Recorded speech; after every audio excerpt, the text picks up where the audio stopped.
পড়ুয়াপাড়া গ্রামে সারাদিন নানা রকম আওয়াজ হতো, কিন্তু সন্ধ্যা 7টার পর সবকিছুই শান্ত হয়ে যেত। চারিদিকে নেমে আসতো গভীর নীরবতা। 7টার পর লোকেরা গাড়ি চালাতে চালাতেই নেমে পড়তো, কারণ গাড়ির আওয়াজ যেন না হয়। টিভিও বন্ধ করে দেওয়া হতো। শুধু তাই নয়, 7টার পরে কোনো শিশু কাঁদলেও তার মুখ চেপে ধরা হতো।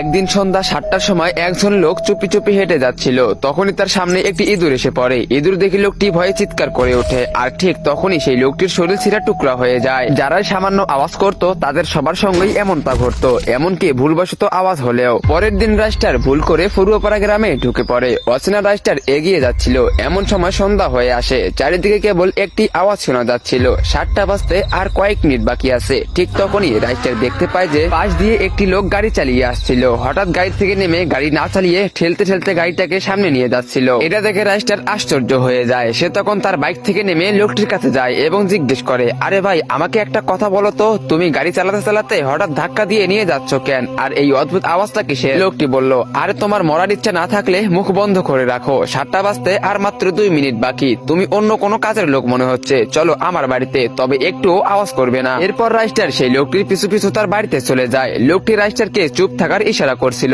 রাইস্টার কিছু বুঝতেছিল না। পরের দিন সকালে রাইস্টার রেগে গিয়ে লোকটিকে বলল, দেখুন, আপনি যেই হন, কিন্তু আপনি আমাকে 7টার পর কথা বলতে দিচ্ছেন না কেন? আর কোনো আওয়াজ করতে দিচ্ছেন না, কিন্তু কেন? তাড়াতাড়ি বলুন। লোকটি বলল, আরে ভাই, তোমাকে আর কি বলবো, আমাদের জীবন 7টার পরে নরকে পরিণত হয়। যে কেউ সামান্য আওয়াজ করলেই তার শরীর 4 টুকরা হয়ে যায়। প্রতি সন্ধ্যা 7টায় কারো না কারো মৃত্যু নিশ্চিত। এই জন্যই তো আমি তোমাকে বারবার বলতেছি যে আওয়াজ করো না। তো বন্ধুরা, সন্ধ্যা 7টার পর আওয়াজ করলে কেনই বা তাদের মৃত্যু হয়, আর কি বা আছে সেই গ্রামে, তোমরা সেটা দেখতে পারবে পার্ট 2 তে। তো পার্ট 2 দেখতে চাইলে ভিডিওতে লাইক করে চ্যানেলটিকে সাবস্ক্রাইব করে দাও। আর টিকটক, ফেসবুক থেকে দেখে থাকলে অবশ্যই ফলো করে দাও, আর কমেন্টে পার্ট 2 লেখো।